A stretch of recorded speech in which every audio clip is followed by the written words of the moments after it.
Wagimada Obama wo Ayo Obama wo Ata Bagasowa Ona we go banu sagi jagbe o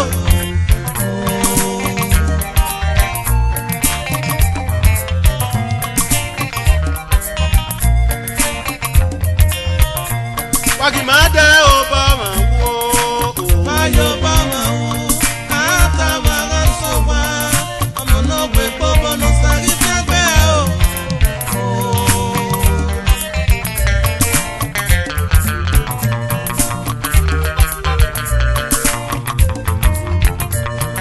Wagimada Obama wo gibedo me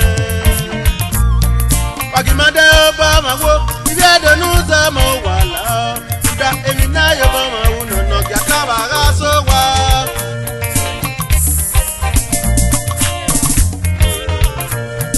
Emini me ya dure emuwu na siwodo ni me ya re obera maiya obera obiye maiya obiye obera maiya obera no idame o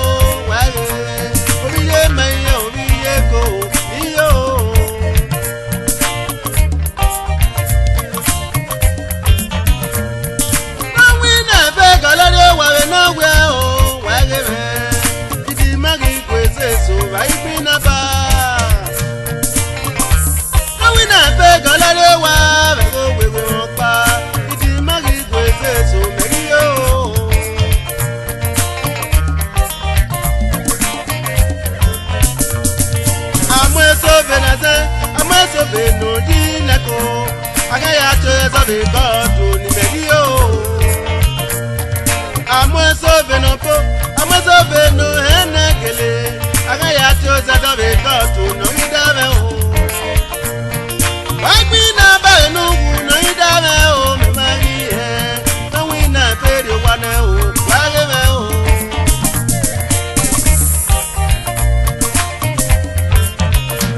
Wagimada Obama wo Ayo Obama wo Ata Bagasowa Ona we go banu sagi jagbe o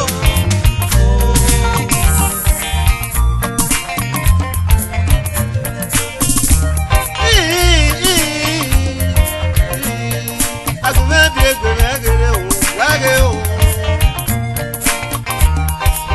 Wagume biegbe me o gere Awaga gibu never go emi na bi ọmọ na de bi oya yugu na ga ele ogbo na ga de bi oya yodo na ga me egbe de bi o emi la ni ya ri e o no ri da me ati me bi egbe me gere o wa ge o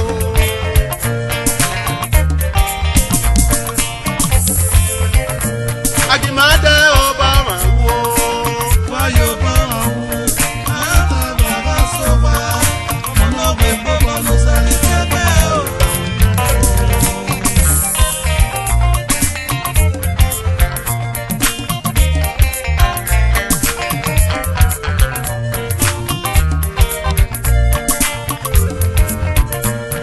we wa do da bi ba ku agara o osiwe we ga ge no de o da u ja o yu ogera asanera we ga no wota ba ga se kwae debe nu we ike o ene na ko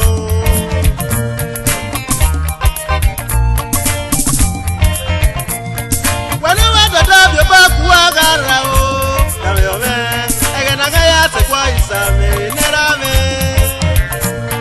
asanera no wota o se me no se me o kele debe nu we ike o ene na ko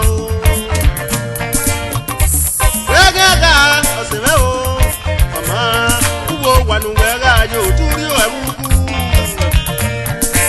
Imotolu wa lo tu eri o ebuku wege ya se gbigo nu ga me o turi ya buku Se gbogbo nu we wa re yo wa o turi o ebuku o sanera ga fi eke gwe o wege o Iri abera nu we o no twetina Sawa yo bona o oyo wewe Une wa tata bi ba ku agara o Una ga gbi na je mu o ona ni ma o wala wa gbi ma to o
Mani meto ga edesi.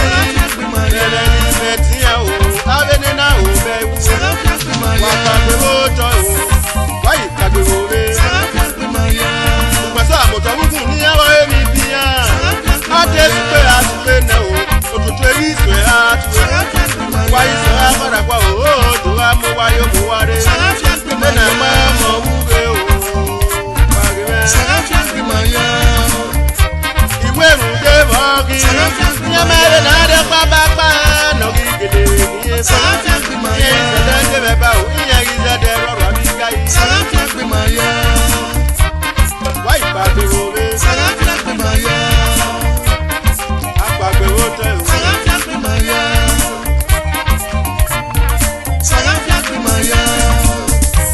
Awe mo ni we gobo.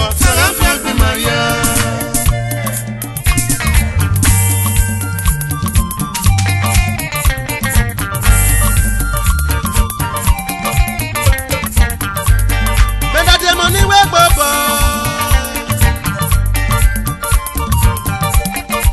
Ojo na ki o, no sanera we ni do ya do tuwaya. Owu wa do ro da iwa ni persona.